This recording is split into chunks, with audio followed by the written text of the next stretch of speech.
નમસ્કાર વિદ્યાર્થી મિત્રો, વિદ્યુત ચુંબકીય પ્રેરણમાં આપણો આજનો લેક્ચર નંબર 12. ખાસ અગાઉના લેક્ચરોમાં આપણે જે કાંઈ અભ્યાસ કરેલો છે, એટલે કે થિયરી પોઈન્ટ ઓફ વ્યૂ અને ઉદાહરણના દાખલાઓ, આખું ચેપ્ટર આપણું છે એ પૂર્ણ થયેલું છે. હવે સ્વાધ્યાયમાં દાખલાઓ જોવા છે. એમાંનો પહેલો દાખલો, ખાસ સ્વાધ્યાયનો પહેલો દાખલો છે એ ટોટલી લેન્ઝના નિયમ આધારિત છે. તો થોડુંક લેન્ઝનો નિયમ તમને કહી દઉં તો એમાં શું હતું કે જો ચુંબકનો એસ ધ્રુવ આવતો હોય તો ચુંબક તરફથી જોતા મને એમાં જે ગૂંચળું હશે, એમાં પ્રવાહ વહેતો હશે, એ એસ ધ્રુવ તરીકે વર્તતો હશે. એટલે કે એમાં જે પ્રવાહ વહે છે એ પ્રવાહ મને સમઘડી દિશામાં પ્રવાહ વહેતો જોવા મળશે. અને જો એન ધ્રુવ હશે, આ ચુંબક છે એનો એન ધ્રુવ હશે, તો ગૂંચળામાં પણ મને એન ધ્રુવ તરીકે વર્તતો જોવા મળશે. એટલે મને એમાં વહેતો પ્રવાહ છે એ વિષમ ઘડી દિશામાં વહેતો જોવા મળશે. એ જ રિલેટેડ આપણો સ્વાધ્યાયના દાખલા નંબર 1 છે કે આપણને આકૃતિઓ આપેલી છે. એ આકૃતિઓ દ્વારા વર્ણવેલ પરિસ્થિતિઓમાં પ્રેરિત વિદ્યુત પ્રવાહની દિશા જણાવો.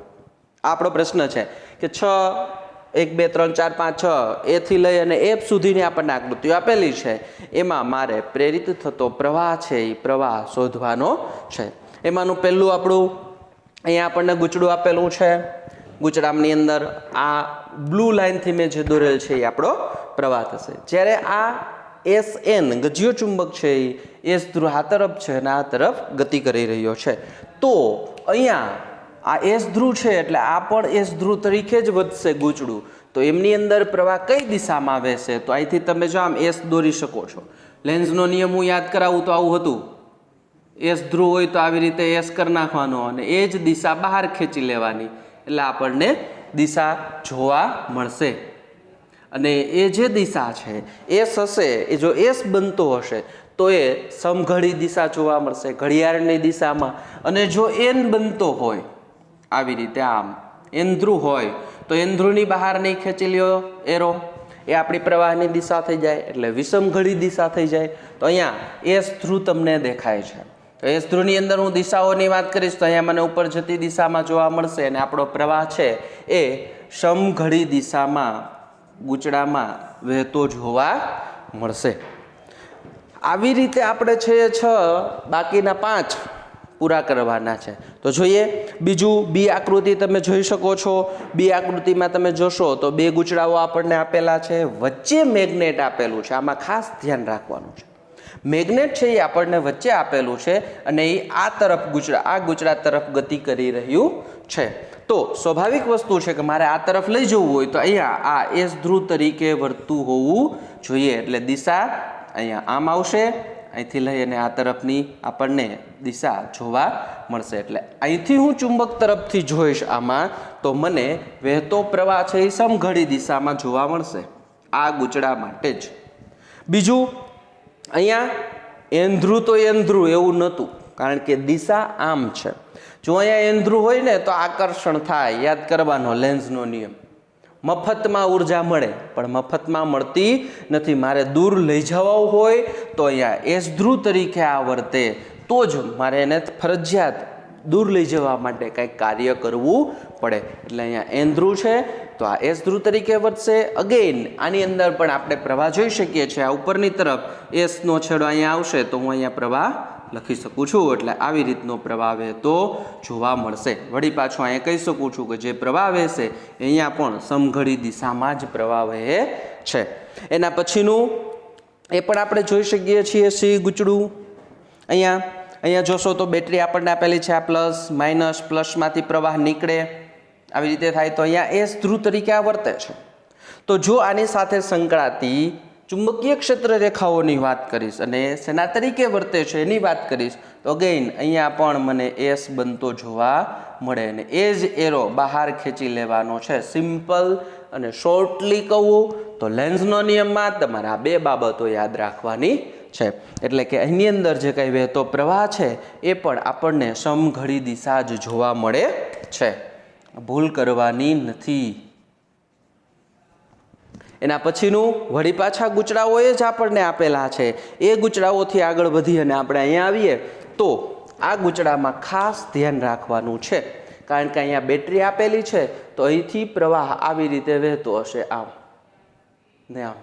તો આ શું બન્યું? એન. જો એન બનતો હોય તો આપણને વિષમ ઘડી દિશા જોવા મળશે. શું કામ વિષમ ઘડી? તો અહીંયા પણ એન જ બનશે, કારણ કે નજીક લઈ જવા માટે શેના તરીકે વર્તવું જોઈએ? અપાકર્ષણ થવું જોઈએ. અપાકર્ષણ થાય તો એના માટે આ એન તરીકે જ વર્તતો હોવો જોઈએ. એટલે આની અંદર જે પ્રવાહ વહેશે એ પ્રવાહ વિષમ ઘડી દિશામાં વહેતો જોવા મળશે. ઘડિયાળથી વિરુદ્ધ દિશામાં પ્રવાહ આપણને આમાં વહેતો જોવા મળશે. જો અહીંયા એરો મૂકી દો, આમ અહીંયા આમ એરો મૂકી દો તો આવી રીતે પ્રવાહ જોવા મળે. ઘડિયાળના કાંટાઓ આમ રોટેટ થાય અને અહીંયા આમ છે એટલે વિષમ ઘડી દિશામાં પ્રવાહ વહેતો જોવા મળશે. એના પછીનું ઈમાં તમે જુઓ તો આપણને બે ગૂંચળાઓ આપ્યા છે. બે ગૂંચળાઓ એવી રીતે આપેલા છે, આમ તો જો કે કહી શકાય સોલેનોઇડ છે, દેખાય છે. આ નળાકારની ઉપર તાર વીંટાળી દીધા, અલગ કરેલા. એમાં બેટરી પહેલામાં જોડેલી છે. જો હું સ્વિચ બંધ કરીશ એટલે મને આમાં પ્લસમાંથી પ્રવાહ ઉપર તરફ વહેતો જોવા મળશે. તો ઉપર તરફ જાય એટલે આ એન ધ્રુવ તરીકે વર્તે. જો એન ધ્રુવ તરીકે આ વર્તતું હોય તો સામેનું ગૂંચળું પણ એન ધ્રુવ તરીકે જ વર્તશે અને એમાં આપણને જે પ્રવાહ વહેતો જોવા મળશે એ પ્રવાહ એન એટલે સ્વાભાવિક વસ્તુ થઈ ગઈ. કેવો થશે? વિષમ ઘડી દિશામાં. આપણો આનો જવાબ. એસ અને એન પ્રોપરલી યાદ રાખી લો એટલે લેન્સનો નિયમ કોઈ પણ આકૃતિ આપે આપણે શોધી શકીએ છીએ. નેક્સ્ટમાં એફ આપણને તાર આપેલો છે. જોજો બાળકો, હવે ખાસ આ તાર આપણને આપેલો છે, એમાં ઉપરની તરફ પ્રવાહ વહી રહ્યો છે અને ગૂંચળું છે. એટલે પ્રેક્ટિકલી જોઈએ તો કંઈક આવું થાય. આ તાર છે, આ એની ફરતે ગૂંચળું છે, આવી રીતે. તો આ તારની ક્ષેત્ર રેખાઓ ગૂંચળા સાથે સંકળાવાની નથી, એટલે ગૂંચળામાં પ્રવાહ વહેવાનો નથી. આ સિમ્પલ બાબત આપણે ચર્ચા કરી શકીએ છીએ. શું કામ ચર્ચા કરી શકીએ? તો પ્રવાહ ઉપરની તરફ છે ને ગૂંચળું એટલે આ સપાટ છે, આમ પ્રવાહ છે. તો બેયની દિશાઓની હું વાત કરીશ તો ગૂંચળાની દિશા એને લંબ એટલે આ પ્રવાહ પણ આમ જ છે. બે એકબીજાને સમાંતર જ જોવા મળશે. સમાંતર જોવા મળે તો આપણને પ્રવાહ વહેતો જોવા મળતો નથી બીજા ગૂંચળા સાથે, એટલે કે ફ્લક્સ સંકળાયેલું જોવા મળતું નથી. આખું સૂત્ર બાબતે જોવું હોય તો પણ જોઈ શકીએ છીએ આપણે. જુઓ, ફ્લક્સનું સૂત્ર શું છે? એ બી. હવે એમાંય બીના સૂત્રની વાત કરીશ તો તારને લીધે μ0I/2πx કે y જે કંઈ સૂત્ર લખીએ છીએ એમાં આઈની દિશા જોવાની આવશે. એટલે બેયની દિશા એક જ સરખી જોવા મળશે આપણને. એટલે ચુંબકીય ફ્લક્સ કોઈ પણ સંકળાતું નથી, એટલે પ્રેરિત પ્રવાહ મને મળતો નથી. એટલે કે આમાં પ્રવાહ પ્રેરિત થતો નથી. ખાસ બધા આપણા જવાબો. આના પછીનો સ્વાધ્યાયનો દાખલો સેમ આ જ છે, આવું જ છે, પણ થોડુંક અલગ આપેલું છે. જોઈએ કે આકૃતિમાં વર્ણવેલ પરિસ્થિતિઓમાં પ્રેરિત વિદ્યુત પ્રવાહની દિશા નક્કી કરવા માટે લેન્ઝના નિયમનો ઉપયોગ કરો. એમાં એ આપણને આકૃતિ આપેલી છે. એમાં શું કીધું છે કે એક અનિયમિત આકારના તાર વર્તુળાકારમાં ફેરવાય છે. તો અનિયમિત આકારનો તાર છે, ચુંબકીય ક્ષેત્ર ફિક્સ કરી દીધું છે, તો એમાં વર્તુળાકારમાં ફેરવીએ તો આમાં વહેતો પ્રવાહ કેવો વહેતો હશે તો એની આપણે ચર્ચા કરવાની છે. તો જ્યારે આ ગૂંચળું વર્તુળાકારમાં ફેરવવામાં આવે છે ત્યારે એના આડછેદના ક્ષેત્રફળમાં વધારો થાય છે. શું કામ વધારો થતો હશે?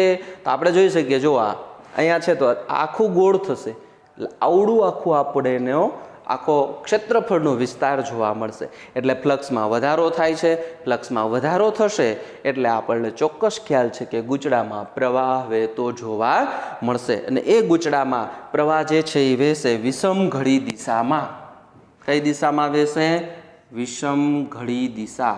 શું કામ વિષમ ઘડી દિશા થઈ? એમ એન કરી શકો છો તમે. અહીંયા તો આ બહાર ખેંચી લ્યો, અહીંયા ઉપર જશે.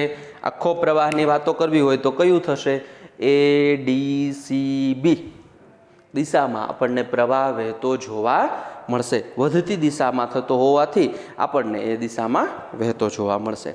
બીજું બી, બીમાં આપણને એક વર્તુળ આપેલું છે. પ્રશ્ન વાંચું થોડો કે એક વર્તુળાકાર ગાળો એક પાતળા સીધા તારમાં વિરૂપિત થાય છે. તો આ વર્તુળાકાર ગાળો છે એને આપણે ખોલી નાખો એટલે શું થઈ જશે? આમ સીધો તાર. એક આ બે દર્શાવેલો છે, બીજો બહારનું છે અને બીજો આ પણ છે. તો એમાં વહેતો પ્રવાહ કેવો? તો અહીંયા હું જોઈ શકું કે અહીંયા જે વર્તુળનું ક્ષેત્રફળ હતું એ ક્ષેત્રફળ કરતાં જે તાર બનશે એનું ક્ષેત્રફળમાં મને ઘટાડો થયેલો જોવા મળે છે. જો ક્ષેત્રફળમાં ઘટાડો થશે તો સ્વાભાવિક વસ્તુ છે કે અહીંયા ફ્લક્સમાં પણ ઘટાડો થાય છે અને ફ્લક્સમાં ઘટાડો થશે એટલે મને કાંઈક પ્રવાહ જોવા મળશે અને એ પ્રવાહ જે વહેશે એ સમઘડી દિશામાં પ્રવાહ વહેતો જોવા મળે છે. સમઘડી એટલે સ્વાભાવિક વસ્તુ છે, આમાં એસ બનતો હું જોઈ શકું છું.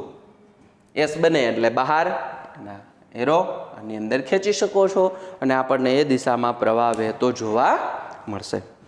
હવે આ થયા આપણા લેન્ઝના નિયમ ઉપરના જે કાંઈ દાખલાઓ છે. એ ખાસ બાબતનું ધ્યાન રાખવાનું છે કે આ લેન્ઝના નિયમના જે દાખલાઓ છે એ મોસ્ટલી દાખલાઓમાં નથી પૂછાતું પણ MCQમાં વધારે પૂછાય છે.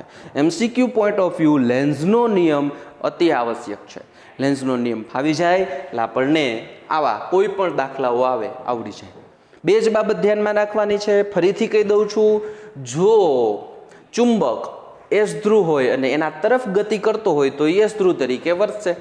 એસ ધ્રુવ તરીકે વર્તે એટલે એસ દોર નાખવાનું, અથવા યાદ રાખવા માટે સિમ્પલ એસ એસ એસ એટલે સમઘડી, બરાબર, એસ એસ એના ઉપરથી. અને જો એન ધ્રુવ હશે અને ગુચડા તરફ ચુંબક ગતિ કરતું હશે તો એન ધ્રુવ તરીકે વર્તે એટલે વિષમઘડી દિશામાં પ્રવાહ વહેતો હશે. આ બાબત થઈ આપણા લેન્ઝના નિયમ બાબતે. હવે આપણો સ્વાધ્યાયનો દાખલા નંબર 6.3. હવે આપણા ન્યુમેરિકલ્સ શરૂ થાય. તો રકમ વાંચતો જાઉં છું અને ડેટા આપણે સાથે લખતા જશું. તો એમાં રકમ કઈ કેવી છે? 15 આટાઓ પ્રતિ સેન્ટીમીટર વાળા એક લાંબા સોલેનોઇડમાં તેની અક્ષને સમાંતર, તો 15 આટા પર સેન્ટીમીટર. એટલે આપણને અહીંયા સોલેનોઇડ માટે કંઈક વસ્તુઓ આપેલી છે. સોલેનોઇડ માટે શું આપેલું છે?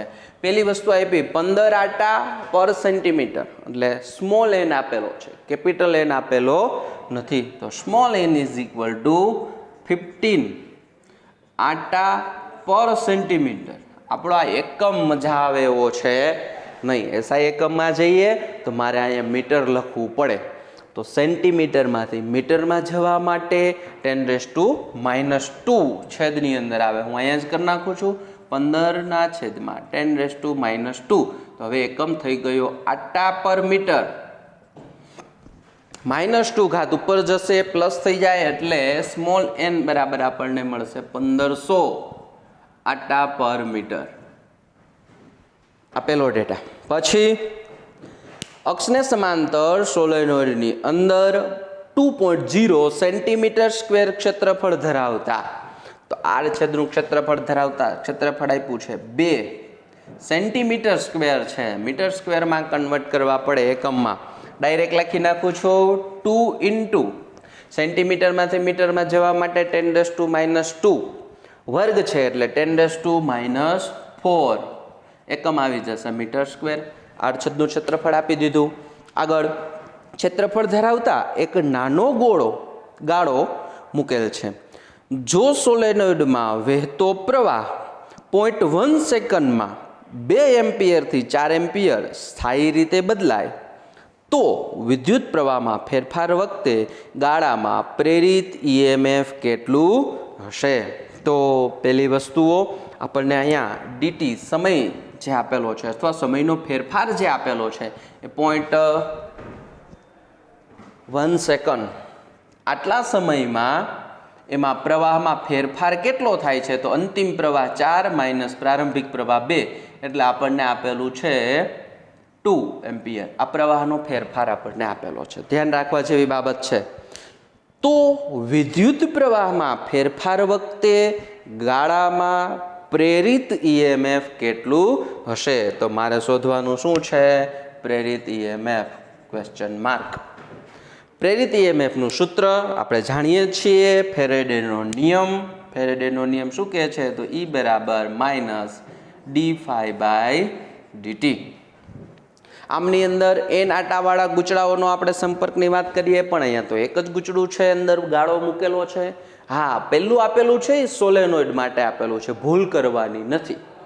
આમની અંદર માઇનસ d∅dt, ફાઈની જગ્યાએ મૂકી દઉં a અને b એટલે સોલેનોઇડ માટે μ0 n I. અચળ વસ્તુઓ છે એ વિકલનની બહાર આવી જશે તો શું વધશે? માઇનસ a μ0 n વધે છે શું? તો di/dt. di/dt આપણને આપેલું જ છે એટલે મૂંઝાવાની કોઈ જરૂરિયાત નથી, માત્ર અહીંયા કિંમત મૂકી અને કેલ્ક્યુલેશન કરવાની છે. તો કિંમત મૂકીએ. માઇનસ a આપણને આપેલો છે 2 × 10⁻⁻⁴ μ0 એટલે 4π × 10⁻⁷ સ્મોલ n 1500 di 2 અને આ 2/0.1 એટલે 10⁻⁻1 લખી નાખું છું મિત્રો. આપણને જે આન્સર મળે છે એનું કેલ્ક્યુલેશન કરશો એટલે તમને આન્સર મળે છે 7.5 × 10⁻⁶ વોલ્ટ.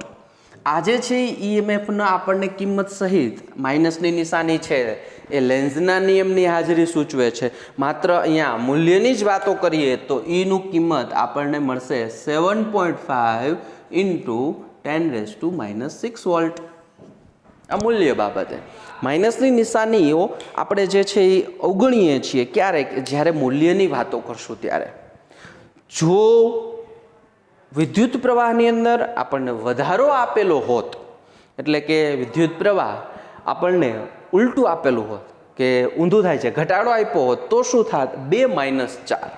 અહીંયા તો વધારો થાય છે એટલે પ્લસ જ આવશે, તો તે માઇનસની નિશાની આપણે અવગણી શકીએ છીએ.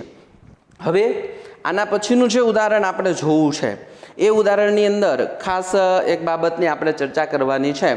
તો એના માટે બોર્ડ ઇરેઝ કરી નાખું છું, પછી આપણે આગળ ચર્ચા કરીએ.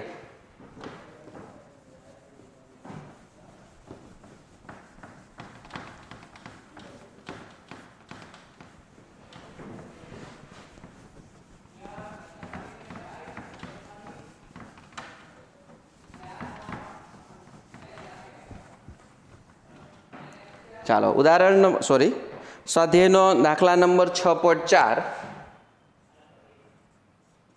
પહેલાં ડેટાની વાત કરીએ તો રકમ જોતો જાઉં છું, ખાસ તમારે ટેક્સ્ટબુકમાં સાથે જોતી જવાની થશે.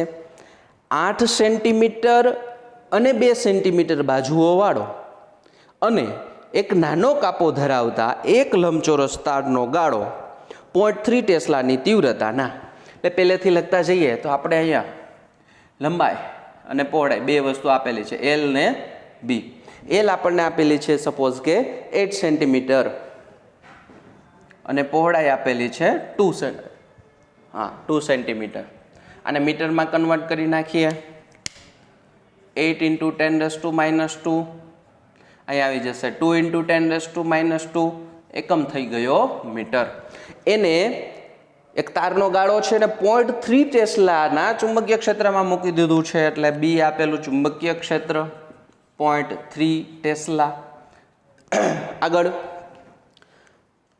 તીવ્રતાના અને ગાળાને લંબ દિશામાંના એક સમાન ચુંબકીય ક્ષેત્રના વિસ્તારમાંથી બહારની તરફ ગતિ કરાવવામાં આવી રહી છે. જો ગાળાનો વેગ 1 સેમી/સેકન્ડ હોય, આપણને વેગ v આપી દીધો 1 સેમી/સેકન્ડ, એટલે થઈ જશે 10⁻² મીટર/સેકન્ડ. એસઆઈ એકમની અંદર કન્વર્ટ કરી નાખીએ છીએ. અને આપણે જે ચર્ચા કરવી છે તે આગળ વેગ આપી દીધો. એમાં પહેલું એ લાંબી બાજુને અને બીજું ગાળાની ટૂંકી બાજુને લંબ દિશા તરફનો હોય તો કાપાના છેડા વચ્ચે ઉત્પન્ન થતું ઈએમએફ કેટલું હશે અને પ્રત્યેક કિસ્સામાં પ્રેરિત વોલ્ટેજ કેટલા સમય માટે રહેશે એની પણ આપણે ગણતરી કરવાની છે. તો પહેલાં આપણને જે બાબતો આપેલી છે એ હું અહીંયા થોડીક આકૃતિમાં વર્ણનમાં દોરીએ તો ઈએમએફ તો આપણે શોધવાનું જ છે. નાની એવી વસ્તુ અહીંયા હું દર્શાવી દઉં છું.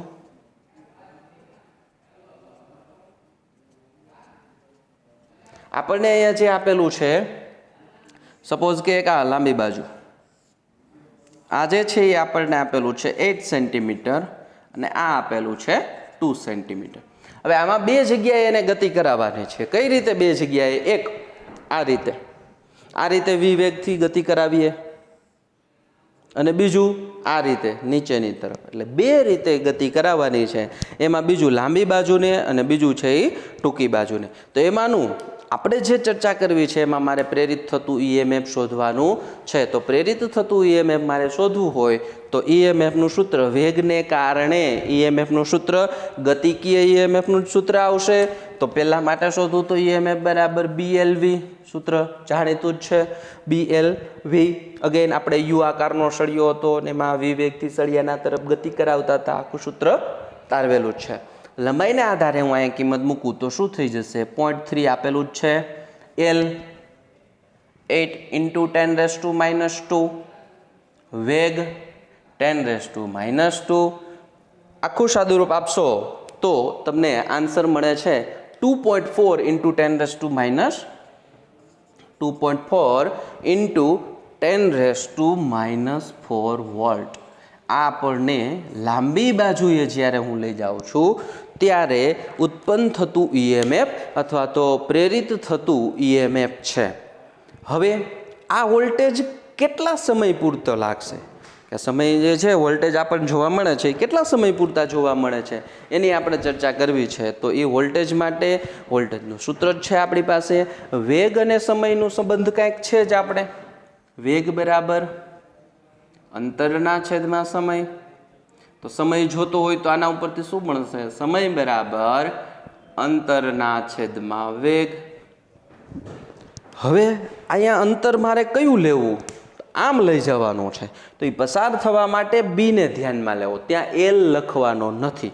આ મિસ્ટેક ક્યારેય કરવાની નહીં. તો આ ઈએમએફ કેટલા સમય પૂરતું રહેશે? તો S ટાઈમ માટે કેવું હોય તો T અંતર કેટલું? બી જેટલું, એટલે 2 × 10⁻² ના છેદમાં 10⁻² વેગ છે. તો 2 સેકન્ડ પૂરતું આટલું ઈએમએફ આપણને જોવા મળે છે. સેમ આના જેવો બીજો જ દાખલો ગણવાનો છે એ ટૂંકી બાજુ માટે. તો એમાં એનાથી ઉલટી પ્રોસેસ આપણે કરવી પડશે. ટૂંકી બાજુ માટે શું કરશું? તો એમાંય BLV જ સૂત્ર આવશે. શું આવશે સૂત્ર વિદ્યાર્થી મિત્રો? BLV જ સૂત્ર આવશે. પણ ત્યાં મારે હવે કઈ રીતે લેવાનું છે? તો આ ગૂંચળું છે ને આ તરફ ગતિ કરાવવાની, આની બાજુએ વેગ લઈ આવવાનો છે. તો ત્યાં B આવશે. તો બીજું અથવા B કહી શકાય છે ટૂંકી બાજુ માટે. પ્રેરિત ઈએમએફ કેટલું? તો E બરાબર -BLV. L ની જગ્યાએ હું લખું છું હવે B, કારણ કે L માટે આપણે શોધી લીધું છે. કિંમતો મૂકી દઈએ. અગેન 0.3. B ની કિંમતો મૂકશું એટલે પહોળાઈ આપણને આપેલી છે 2 × 10⁻². વેગ અગેન 10⁻² મીટર પર સેકન્ડ જ છે. અને સાદુરૂપ આપશો તો 0.6 × 10⁻², 10⁻², એટલે 10⁻4 વોલ્ટ. આ આપણને ઈએમએફ જોવા મળશે. હવે આ ઈએમએફ કેટલા સમય પૂરતું રહેવા મળશે? તો એ સમયને કહી દઉં T.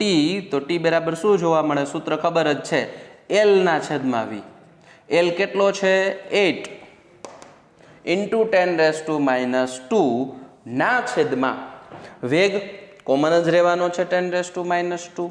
તો T આપણને ટૂંકી બાજુ માટે કેટલો મળે છે? 8 સેકન્ડ. આ જે છે એ આપણા જવાબો થશે. હવે નેક્સ્ટ લેક્ચરમાં આપણે બાકીના દાખલાઓ જે છે એ જોવાના છે. Okay, thank you.